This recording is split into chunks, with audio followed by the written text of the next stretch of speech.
In this section, we're going to talk about two different types of form elements, radio buttons and checkboxes. These allow the user to select items from a list of items that are provided. Radio buttons are used when you have to choose one from a group, and checkboxes are used when you can choose one, some, none, or all of a group.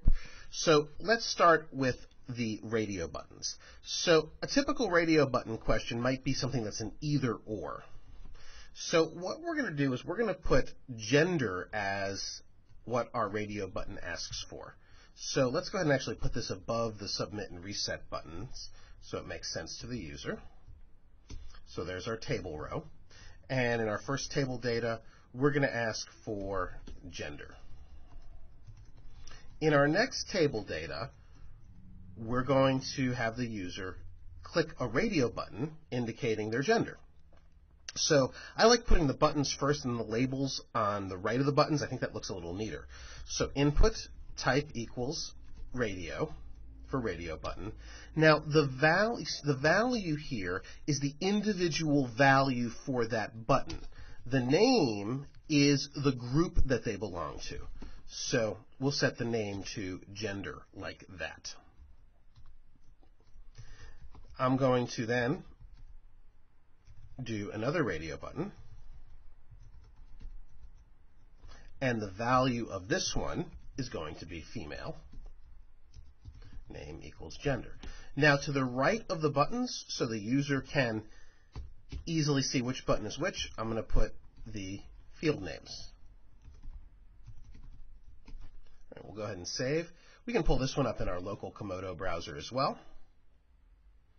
And there we go. So if I click male and then click female, notice how they work together. I can't have both selected, and that's the whole purpose of radio buttons, is it's an either-or type situation. So I can only select one.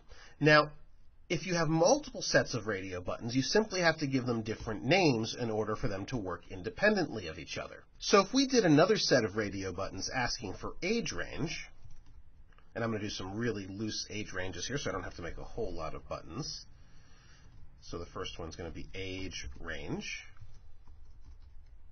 That's the first table data cell. Then this table data cell is going to hold our radio buttons. So let's go input type equals radio.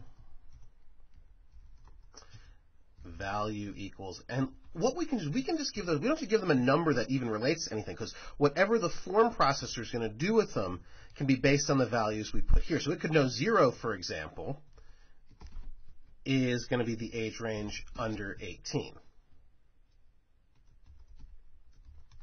Now we could do a different age range right after that. So let's just do a couple of those. I'm going to move these back. This drives me crazy when things don't line up well.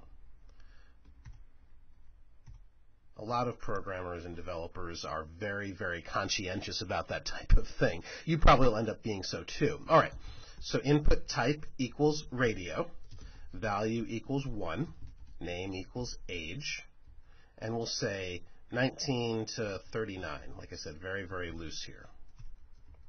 And then we'll do input type equals radio, value equals 2, name equals age, and we'll put this one as, let's do 40 to 59, and then the last one's going to be input type equals radio, value equals 3, name equals age, because remember, name is what has them work together as a group, and we'll say over 60. All right, good. So now let's go ahead, and we've got all our values here. All I've got to do, because I didn't do this before, is since these are empty tags, is close them like this, so we are XHTML compliant. What you open, you must close. All right, so there we go. And doesn't look like one of our break tags is working. Because we've got 1939 and then the one after it. Let's fix that right there. Just made a typo. I did slash break. There we go. So now there's our... So notice male and female work together. and the ones with the name age work together. Now this will be submitted to the form processor, remember, through the action as age equals 0, age equals 1, age equals 2, depending on what the user's selection is. So that's radio buttons. Pretty easy to do. You just got to remember that your value is unique and your name is the group. I used to get those confused when I first started doing web development many, many years ago. All right, so that's radio buttons. Let's move on to checkboxes. The only thing I'm going to do is do a quick v-align here. Equals top. That's much better. Again, very conscientious. All right, so another row. Now, again, you use checkboxes when you want the user to choose one, some, or all of a group. So this one's going to be bands you like. So we'll give them a number of choices, and they can choose the ones they like. So input type equals checkbox. Now again, the name is the group, the value is the unique value for this one. So this one will be Journey. Everyone's a Journey fan, right? And name equals bands. And then, of course, the label, so the user knows what it is, and a break. All right. So there we've got our first one. I'm going to close this up for now so we have a little more room. And I'm going to use the copy and paste here. Let's not forget to close my table data cell. So we'll put in a few more bands here. So, and let's spell value correctly. I love when I copy and paste an error, and then you have the error 5 times instead of 1. REO for REO Speedwagon.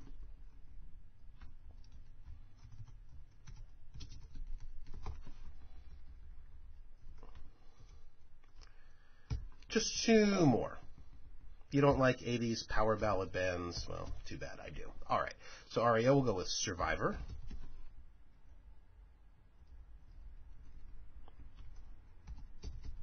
So the way this would be returned to the server is bands equals, and then it's returned as an array, which means a variable that can have more than one value.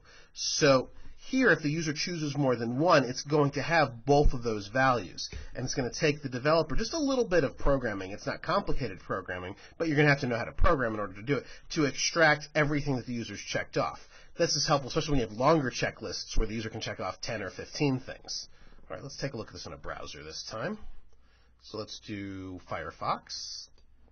Firefox should come up here in a second. We should see our checkboxes with the band. So again, the name is what is the group, and then the individual value, which I need to correct right here and right here because I copied and pasted the error again, is what indicates the individual box. So I could select one, some, all, or none. Sometimes people do like a check all. You can do that with JavaScript or something like this. So the only other thing I'm going to do is I'm going to, just like I did before, I'm going to vertically align that to the top.